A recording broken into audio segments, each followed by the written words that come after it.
So everyone got blogs? If you didn't, that's fine. You know, the question looked complex, but it's actually very straightforward. Whether you did the reading or not, you could have answered either blogs or weblogs. It would have been acceptable. Right? I intentionally wanted to have you guys just call it blogs because I hinted at you at how now we just call it something. Whatever blogs. Back in the old days, we used to call it weblogs. That was what the reading was about, but I accept both. A post written on a cell phone or PDA is called? Good. Yeah. Mobile. Short for mobile blogging. Right, man. I mentioned it in class. And now there are 6 ways in which a blog differs from a regular web page. Name 3. Okay? What's one of them? Reverse chronological. Reverse chronological order. That's one. Okay. There's still 5 more. What else? Interactive audience. Sorry? Interactive audience. Interactive audience. I'm just seeing silhouettes here, so it's no problem. I can't see anything. Yes, interactive in the sense that you can put multimedia links and so on and so forth. What else? No prior knowledge of HTML required. Okay, that would be acceptable. Yeah. There's 3 more. Permalinks. Other users can post comments. So that's under feedback. Yes. Okay. Permalinks. Permalinks would be acceptable because that's pretty unique compared to regular websites.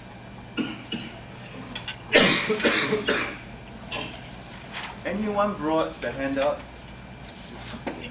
I just need to see what else. No. Permalink is a link to that post only. RSS feeds updates you. Can we put RSS feeds? RSS is I haven't asked them yet. I also put.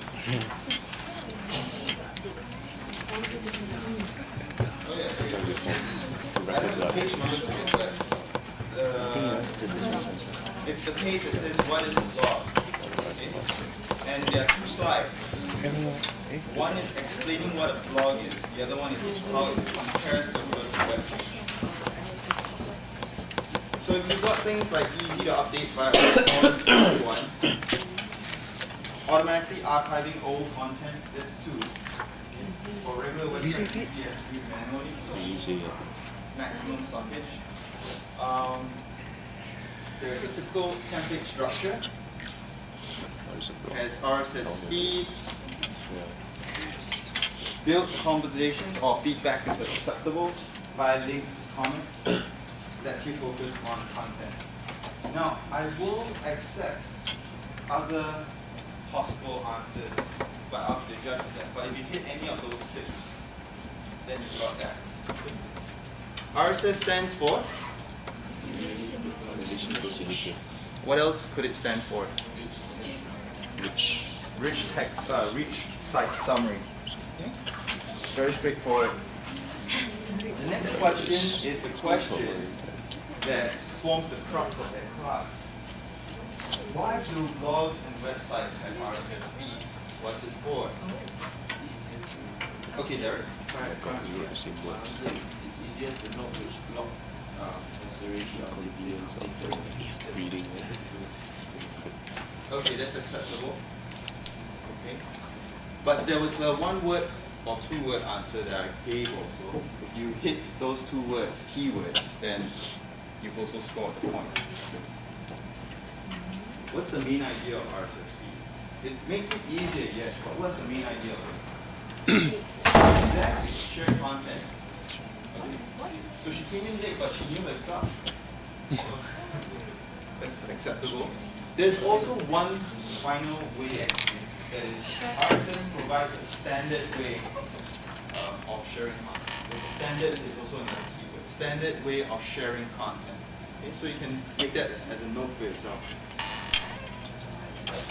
So I would like to collect this back just to get a sense of how, whether or not the class is responding well to what I've been teaching so far.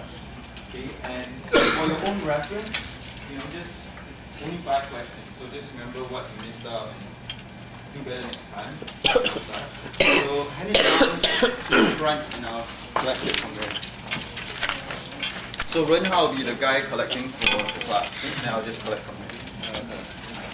Alright. Jonathan, if you missed out, I think just have a glance at your mates once again. After that, pass it down back to me. Now this, as I mentioned earlier, for those of you who are late, this will give you a good sense of what might come up in the test like that. Okay, so it's a sample. There will be things like MCQ, there will be things like term matching. So I'll give you like RSSP, give you a case scenario or definition, and then you can match the terms. And so on and so forth. There might be also short answers, but we'll see. But you can see the degree of difficulty. Okay, if you know your stuff, it's not too difficult. Thanks. Alright, now we're just going to continue where we left off in terms of blogger.com. Okay? Unless you have pressing questions, then I can also go through it. Okay, I'm just going to finish off this thing and I'll try and get it through fast because there's more exciting things to talk about.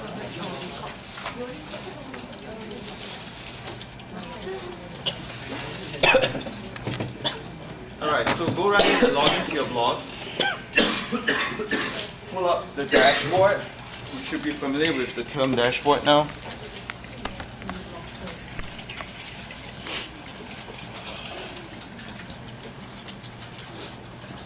Alright. So log right in. Now for those of you, I notice, who have been using Blogger before this class, you might have actually logged into the old Blogger, as seen over here. So some of the interface that you might see might be different, the features might be different. And my advice is, if you want technical support from me or your friends, I advise that you just transition to the new one. There's a way to log into the new one and simply upgrade your blogger.com account. Okay, so just log right in.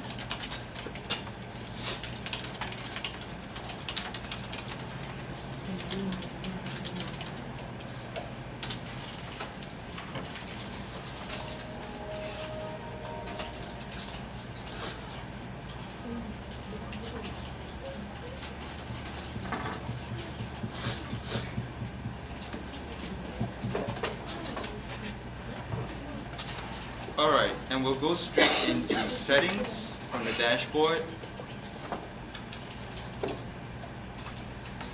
Okay. And can you remind me where we left off? Was it formatting?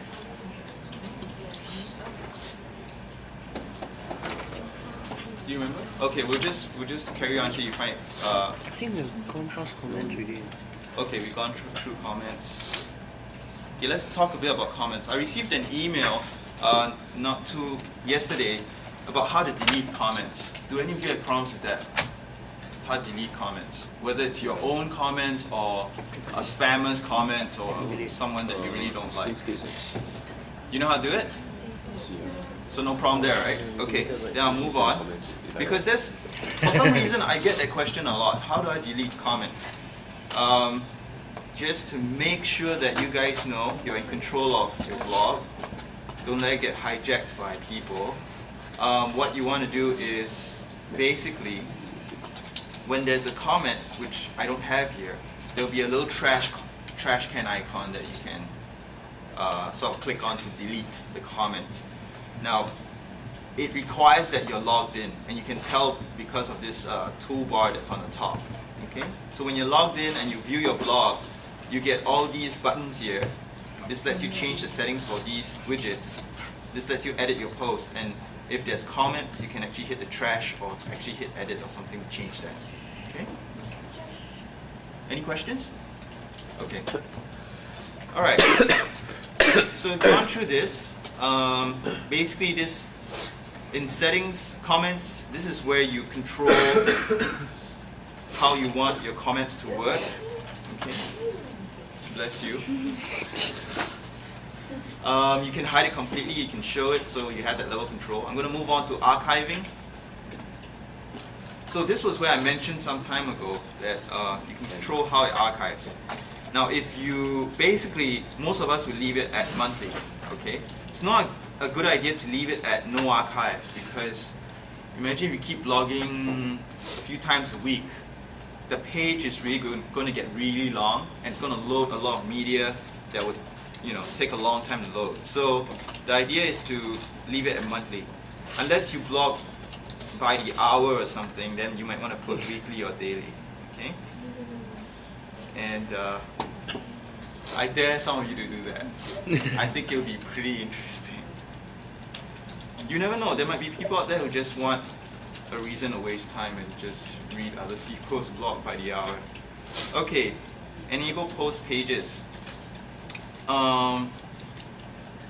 This is, post pages gives each of the okay. I believe these will be permalinks. Okay, this should be permalinks. I see no reason why you turn it off. Okay, if you make any changes, make sure to save. Now site feed. This is something that I'm having, or some of you might have problems with. Now there's two modes, okay, just to make sure. Most of you will start off with the basic mode, and it will look something like this. Just to explain further about RSS feeds, you get to control how much you want to share. Okay, RSS feeds for sharing. The options that are given will be typical on a lot of blog systems. You can either put none, that means no feed at all, or short, which means that it takes an excerpt or summary. Okay, and full.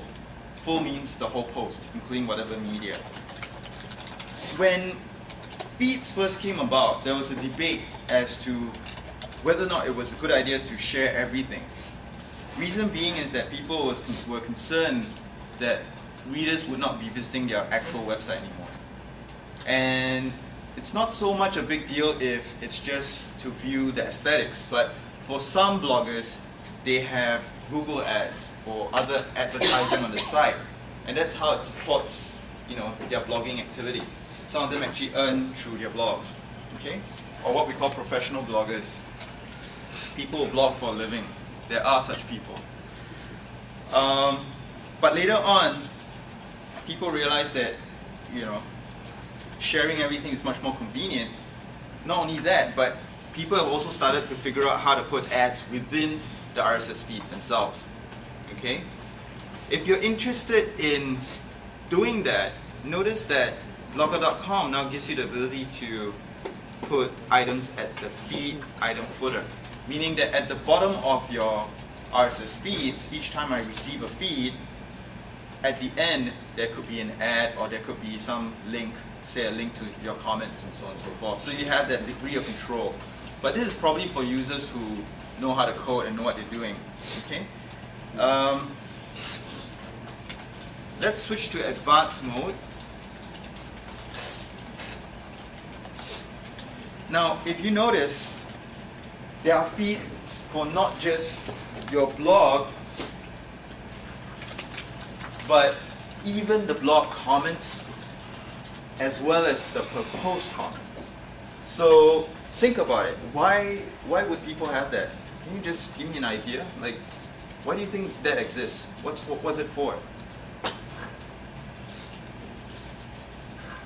Is there a need for RSS feeds for comments? Anybody? Felicia? You've been blogging for a bit. You've probably received comments from all over. What do you think about this? Is it useful? Not really? Okay. Just to explain, it's an option, okay? And most of the modern blogging systems let you subscribe to the feed of the comments for a blog, because that's how you keep track of comments. A lot of times you leave comments on someone else's blogs and forget about it. And someone else might post something there, but you never know about it, okay? So last year there was amongst all the Web 2.0 services that came out, things like Gmail, Google Reader and all that, there were services that catered especially for tracking comments. One of which was this site called COM125 COM125 lets you keep track of comments that you leave on people's blogs. Okay, by signing up an account, they have a little script that runs in your browser and keeps track of wherever you post your comments. So you can then see from the CoComment website where you've posted and who's responded to it. Okay? For some people, they call it the missing link. Okay, if you notice, it's the part of the blogosphere that people haven't got a handle on. How do you keep track of comments? So in this way, blogger.com is offering you a sort of like a convenient, simple way of keeping track of the comment feed.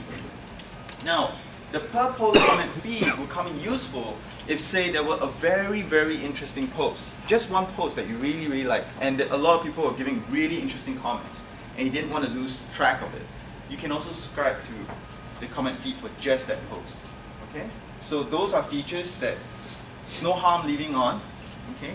And just to show you where you get to them, if you were now this browser doesn't, IE doesn't really show it, but just to make the life easier, open this switch. I'm just going to show you in Firefox. Okay.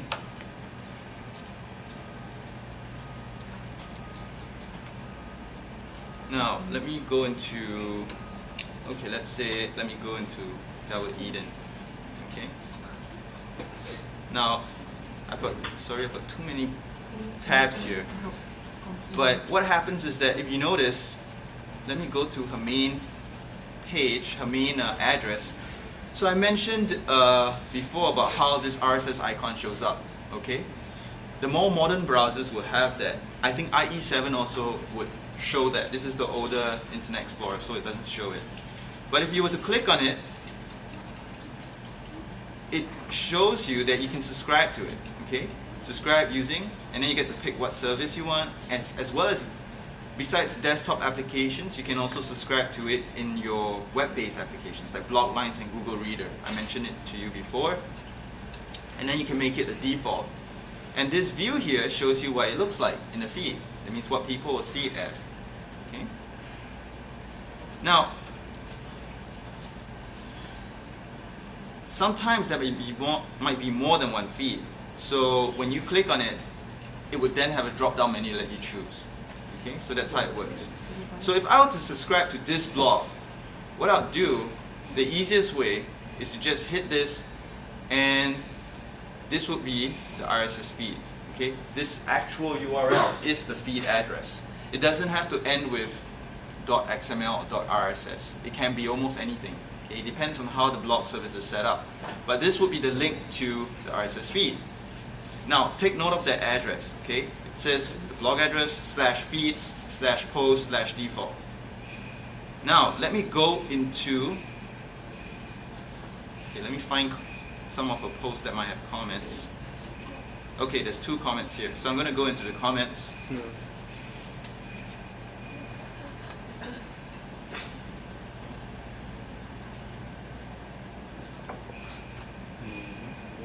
So this is a link that brings me directly to the comment, alright? And we have Renhao and then a response here. And the idea is, if you notice that this RSS feed is still here, if you click on it, it's the feed for that post, the comment feed for that post. Okay, you notice that the URL is different. There's the word comments here, so it's subscribing to just the comment for that post. Okay? And so on and so forth. Now, notice that it's a little bit cumbersome, as in you have to go right in to find it. What some bloggers do, like myself, is that we make it obvious, you know. We literally put it as a link. So in this case, I'm using a service to augment my feed. It's called FeedBurner. If you guys are really into RSS feed, FeedBurner is a service that lets you have more control over your feed.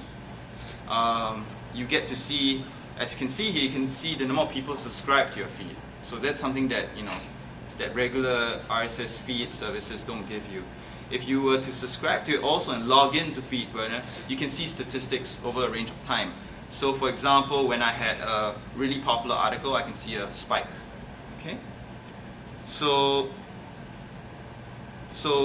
as in my case, I made it obvious. Okay, you can just click, and then in this case, anybody can subscribe to my feed. But in the other cases, if it were browsers that didn't have RSS feed detection services, users won't generally know that it's there. Okay? Typically, the feed link would be displayed at the bottom. Notice that it says just subscribe to, post, atom. If you want to be helpful, you can just say subscribe to posts, and then you can also have a link that says subscribe to comments, and another one that says subscribe, to so on and so forth. So you could have all your links here, and people can just pick and choose, okay, rather than for them to search around. So that's generally how the RSS feed thing works. And I want to know if there's any other questions about the RSS feed. RSS feeds. Do you guys know how to use it? Still don't know? I've got an email. No, I saw one blog post. Was it here? Oh yeah. Oh wait, this Andrea knows how to use it, but there were some users who were saying, how the hell do I still use this? They have no idea. So what I'm going to do right now is to show you how to subscribe using Google Reader. Okay? Oh wait, before I go into that, let me just finish this part off. Make sure that we've cleared it up. Site feeds, pretty straightforward. We've done that already. Let's check through email. So this blog send address, this thing is where you would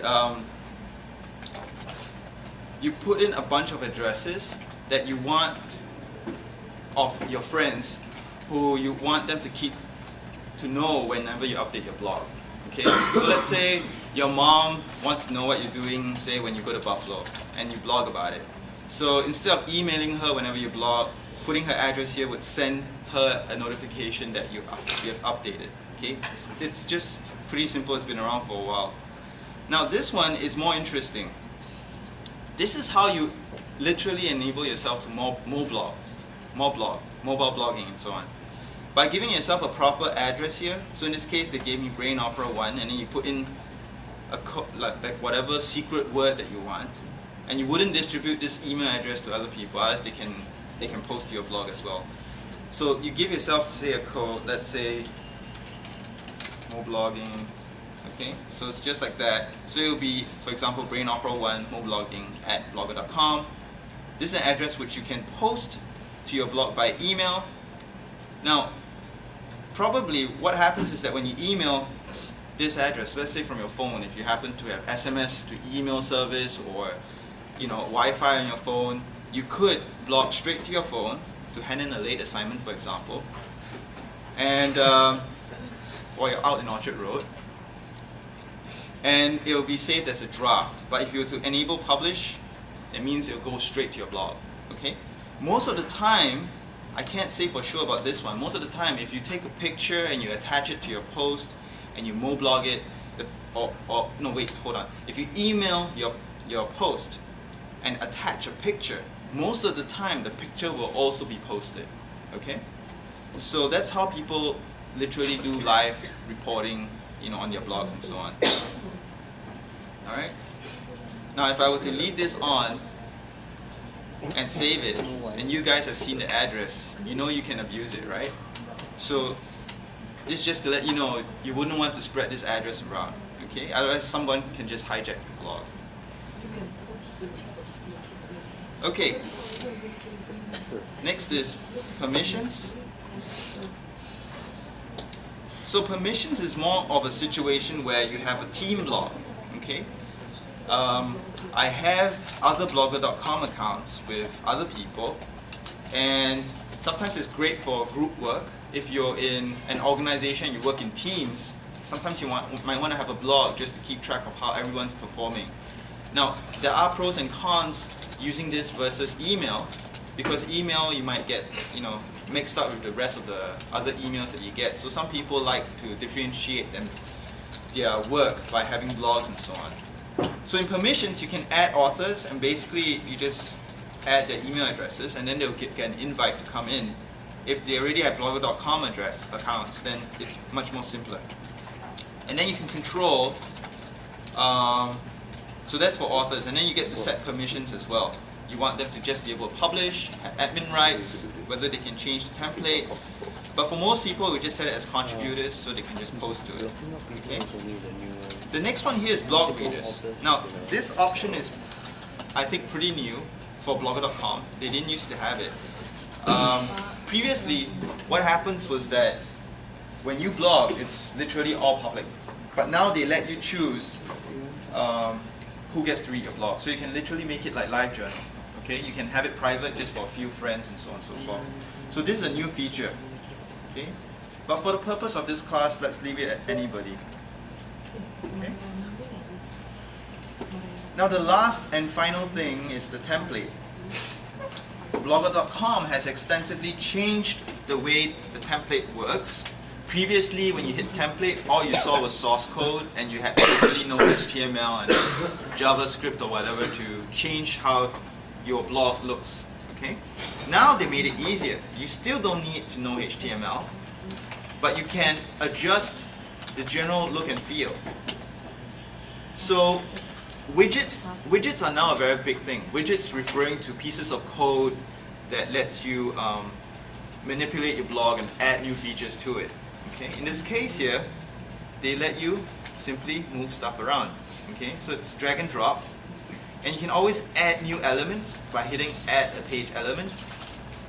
And there are lots of things you can add. If you notice, you can add a list. So you could be your reading list and so on. So all these are new things. There's a link list, so that's a great way to start your blog roll. If you have a bunch of friends that you want to link to, that's an easy way. So these things are like shortcuts. They're tools to help you. Rather than for you to code the HTML yourself, they are there. If I were to add it, okay, I'm just going to add one.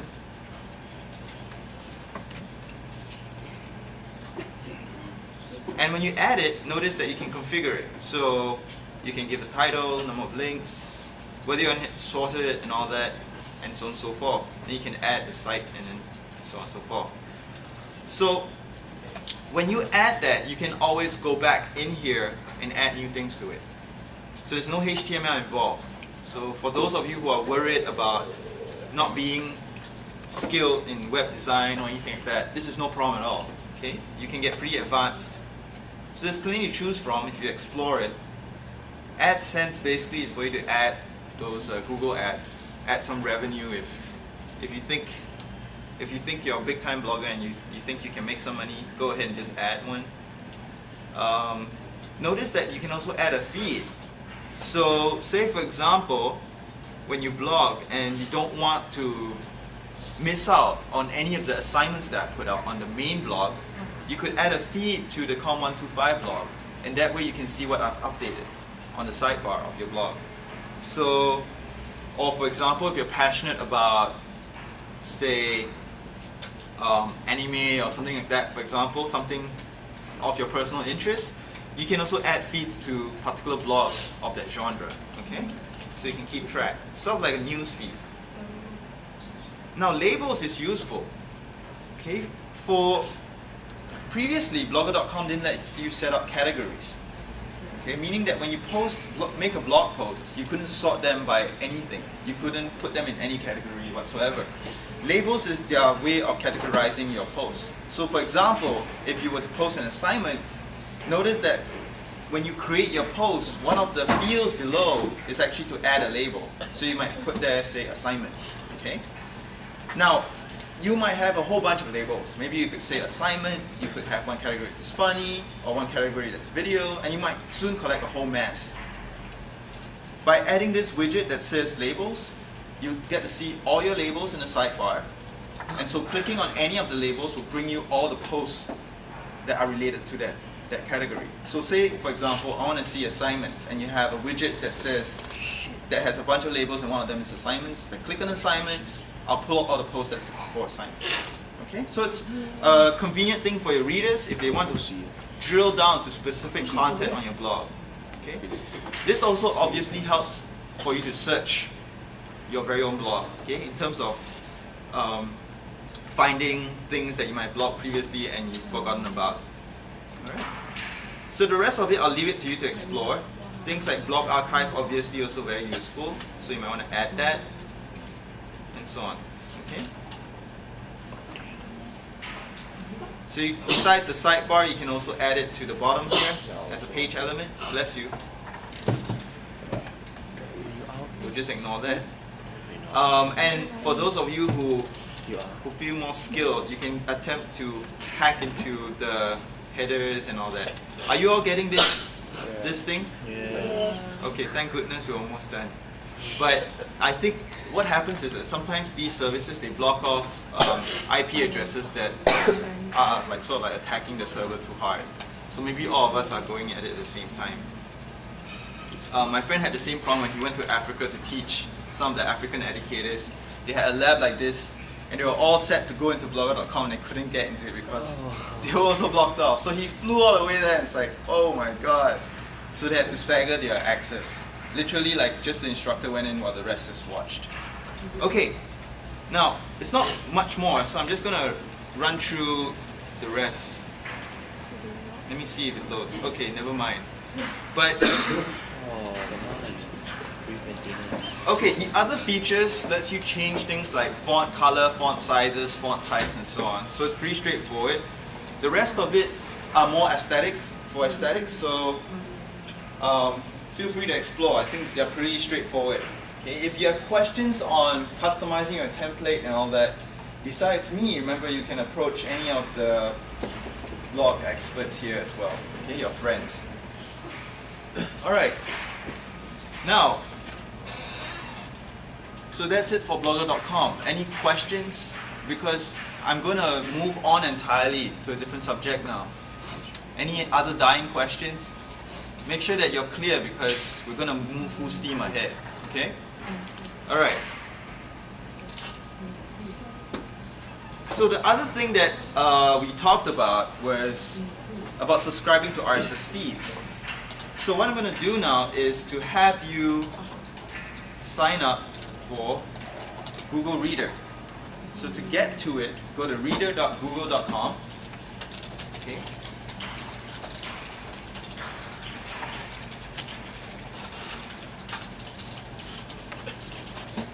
I take it that most of you have Gmail addresses, so you can actually log in.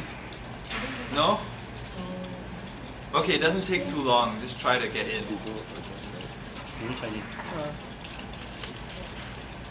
What's the Gmail account? What you say is Google account?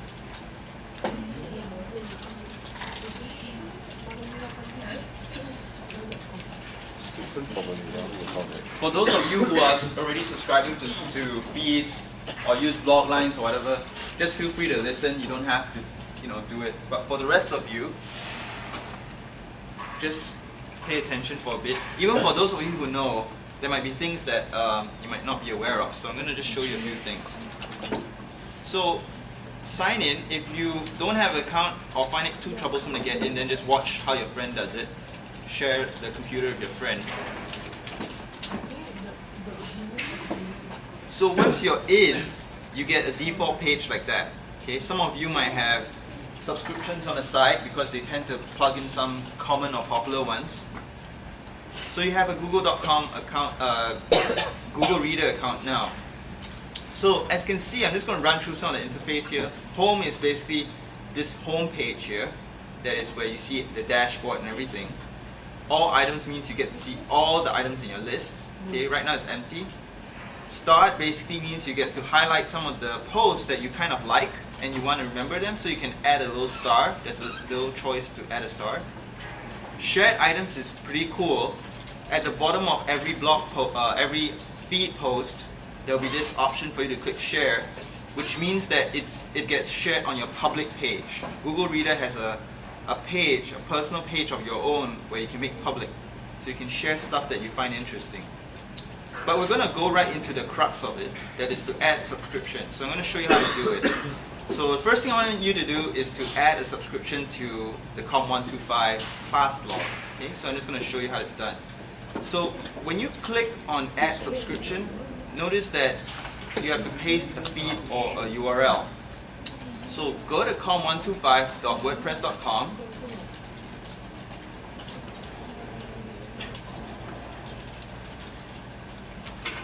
Okay, just go there, launch a new window and go there. And when you go down to the sidebar on the right hand side, you see this thing called meta. Okay? Meta is kind of like a word that means self or recursive. Okay? So in meta, in this little box here, login is for me to log in. But the other options here, entries RSS and comments RSS. Entries mean all the entries that I post, all the posts, comments, RSS. And then the other one would be just the comments. But I'm more interested in you subscribing to the RSS feed for the for the entries. So if you were to click on it, this is what the RSS looks like. For some of you who try this, some of you commented about how, oh, I've come to this page, what do I do now? Okay. This goes to show that not all browsers are aware of RSS feeds. The new ones are, and the new ones will show you something that you can do with it. So this is what XML looks like. XML has all these terms here, different tags and so on. Kind of looks like HTML, but there's a standard form for it, okay? And this XML is just for RSS feeds. So you can see information there like what version the feed is. And then you notice that it's got bits of my posting in there, okay? The links and everything. And then it's got the post itself. So this page is useless to you. But what you want to grab is the URL, okay? So you just copy that URL, Control C, or for those of you who are good with right clicking, you can right click and just copy the link, like copy shortcut or whatever. That's also doable. Go right into Google Reader and paste, okay? And then hit add. And it's pretty fast. It's already started to pull down the post. So notice, it's pretty accurate, as in what I posted, pretty accurately represented in here. Okay, so that's everything. And notice that as I scroll, this is a neat feature of a Google Reader. As I scroll, notice the border of the post, the highlight changes. See, this is blue and this ghosted. When I go down, boom, the emphasis is on here, right? And each time that happens, it automatically strikes off the unread count. Meaning that, let's say there were 5 things that were unread. As you scroll, it reduces that count. So it's automatic. It means you get to see, oh, I've read up to here. So it takes away how many posts that you've not read yet. Okay? So it's pretty neat. So, just as a reminder, notice that at the bottom, there are a few options. You can add a star. So when you add a star, it's like a little reminder. So you add stars to things that you want to pay attention to. Because let's say you subscribe to 100 feeds and you want to keep track of something, you can add a star, and when you hit star items here, it pulls up those articles that have stars on them. Okay? You can always take away the stars again if you're done with it. Okay? So this is just a quick way of keeping track of things, okay, managing information. The other thing here is share. When we hit that, notice that if you click again, it toggles to unshare. And in share, there's a page. Let me just try to show to you. Let's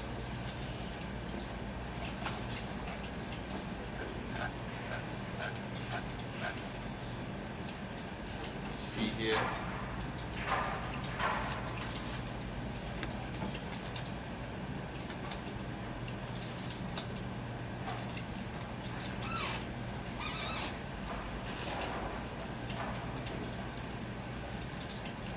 I can't seem to find the public page.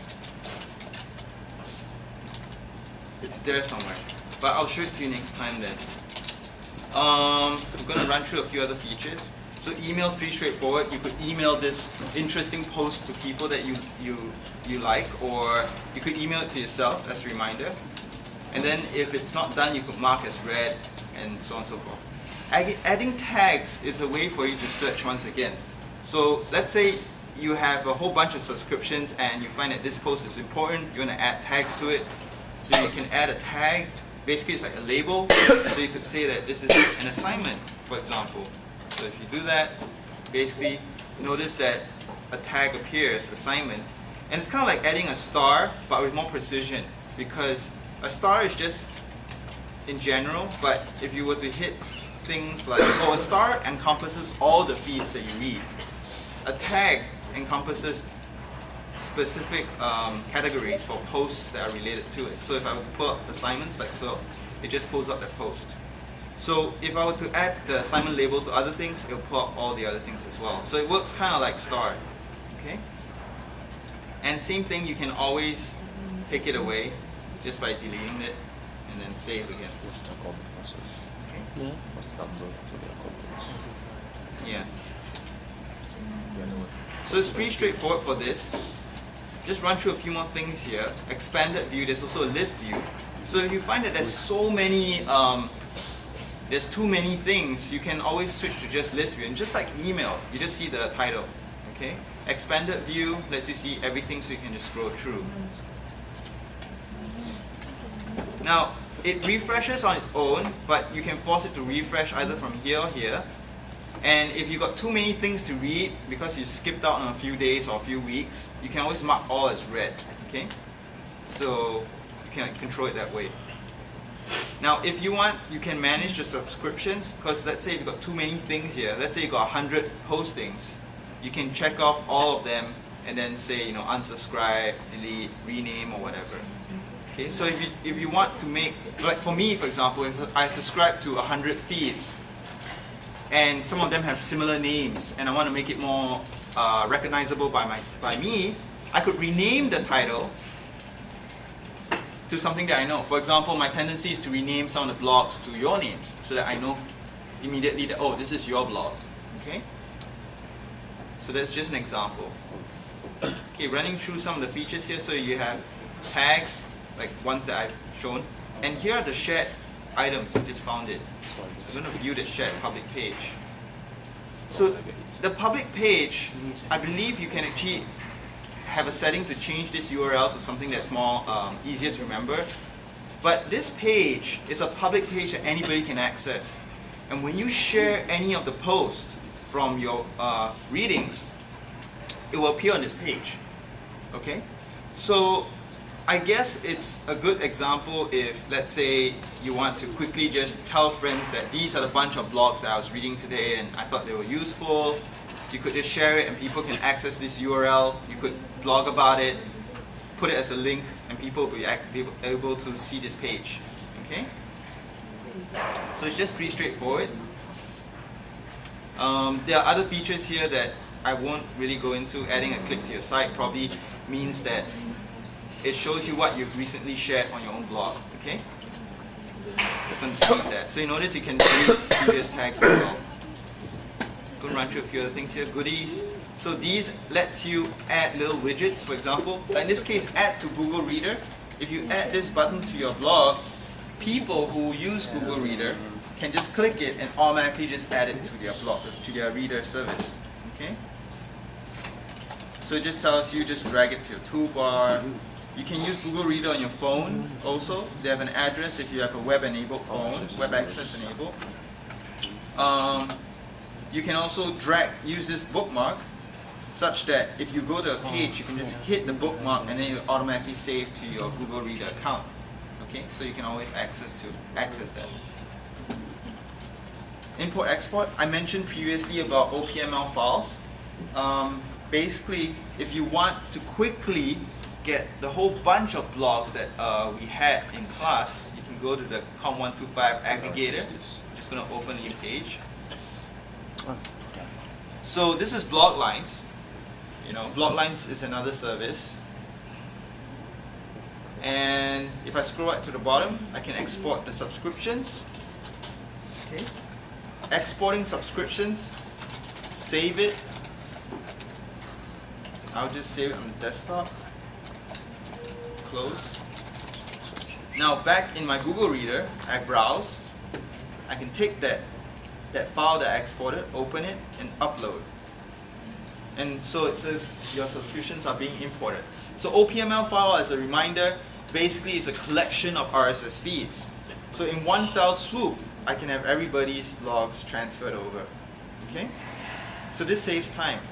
Now if you group them, if you have folders for them, OPML also saves those folders. Meaning that, say for example, I divide this class into class A and class B, 2 different folders, it will also remember that.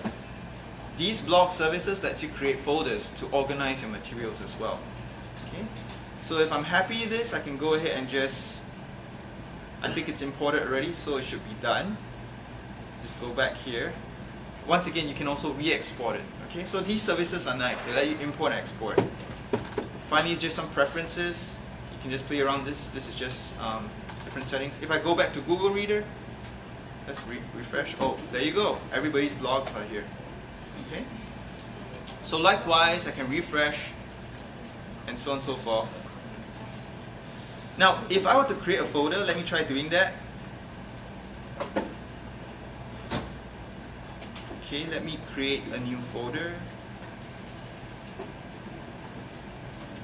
New folder. And let me call it COM125.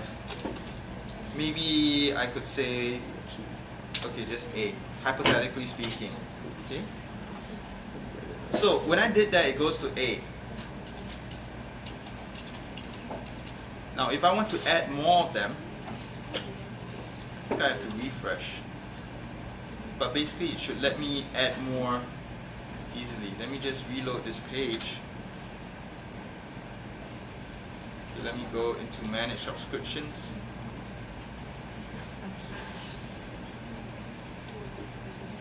There you go. So after I refresh, I can add those things to the folder. But notice that it's all one by one, right? You have to do it for one by one. So I can actually check off all or some, right? And then I can just move them to, say, COM125A. So the whole bunch will be collected like so. So in this case, I've just left out 3. It's saving the changes. Okay. If we were to go back once it's done, give it a bit of time.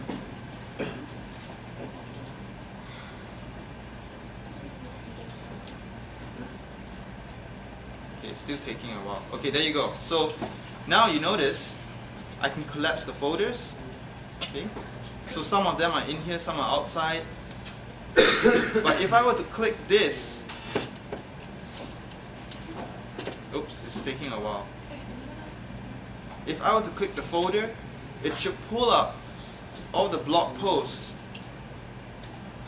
for the whole collection in there. So it's easier to read as well. Okay? So let's say you have a folder that says best friends and not so best friends. Then you can just read your best friends blogs in one fell swoop just by clicking on the folder itself.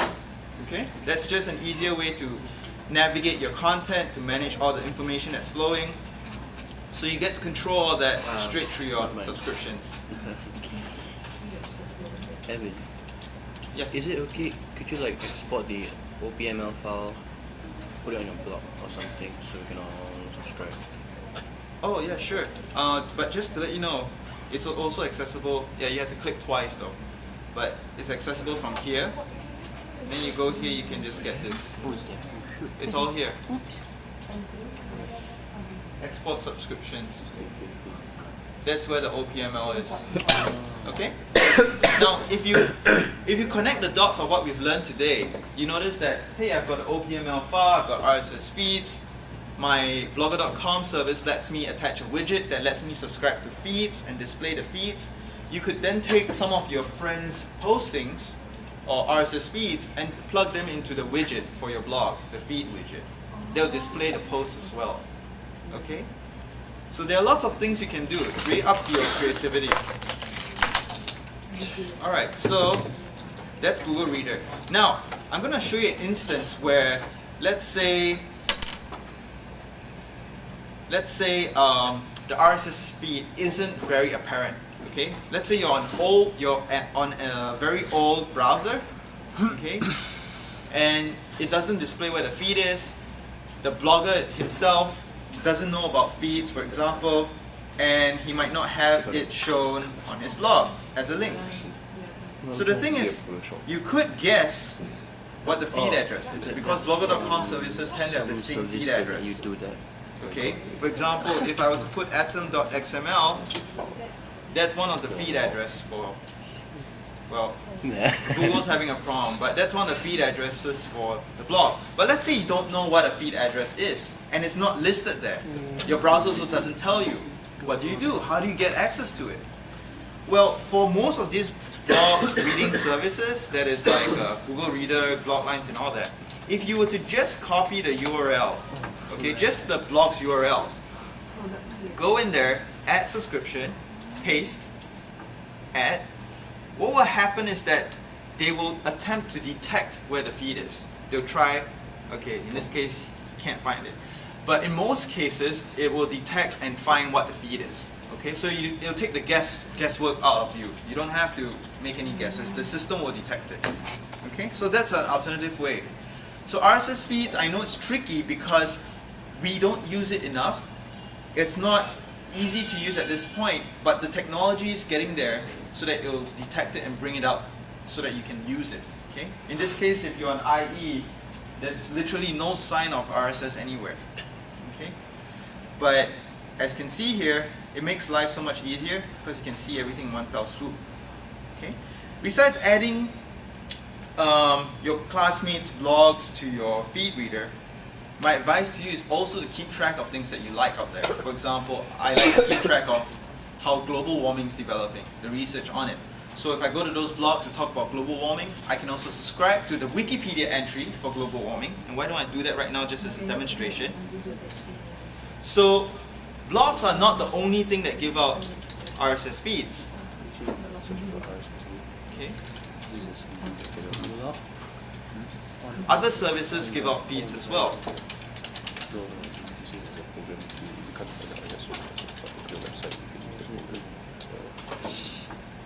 Okay, in this case here, Wikipedia also has RSS feeds.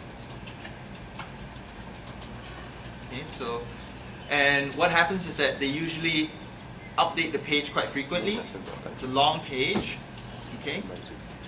And sometimes they'll have the link below, the RSS feed link. But if not, you can then try to copy the address and try to add it. See if it has one. I'm not sure what I have to do exactly, but you can subscribe to the feeds for particular pages. Okay. All right. So for most of these services, they'll make it very apparent. Sometimes it might be in a sidebar or something, but in this case, I can't find it right now. But you can do it. It's one of the features of a wiki as well to produce RSS feeds. It lets you basically know what's been updated. Okay. So imagine if I want to keep track of this article, I can't possibly always figure that, oh, third paragraph, something's been added. You know, it's so difficult. So what wikis tend to do is that they'll tell you, okay, a change has been made here, and here's the feed for it. It's just this paragraph. So you don't have to go to the page itself. You get that news update just for that part. Okay? Any other questions so far? Okay, at this point, I think you should be pretty clear on how this thing works, right? You know how to use Bloglines and Google Reader and all that? Because this is something that I think a lot of people are going to get into sooner or later. So for you guys, it's better sooner. Okay? Now, is there anything about RSS feeds you're not clear on? So we've touched on blogging, we've touched on feeds. I think it should be pretty clear. What you've learned today are things that, like I said, a lot of bloggers, veterans as well, might not even be aware of, that they have feeds. Okay. I'm going to move on to something entirely different. Now there are a few other technologies out there, other web services, that are also equally interesting.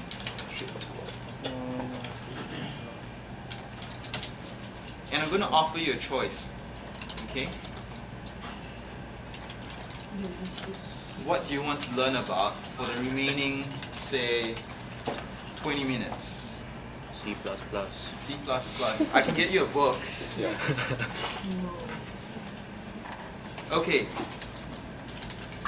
I'll just talk a little bit about Delicious bookmarks. How many of you have heard of Delicious? Anybody? No? Alright. After blogging became sensational last year, or the year before, Delicious really stepped out as a new genre of publishing content. Okay? As I mentioned in earlier classes, links are like the currency of the web. And so sites like Delicious makes it more apparently so. What happens here is that conventionally we're very used to bookmarking by going up to our browser and adding to favorites or add as bookmark. Okay? In the case of Delicious, you add a bookmark on a website, okay, on your personal account. Okay? Let's say in Delicious you'd have an account, and in this case I'm just going to go to my account.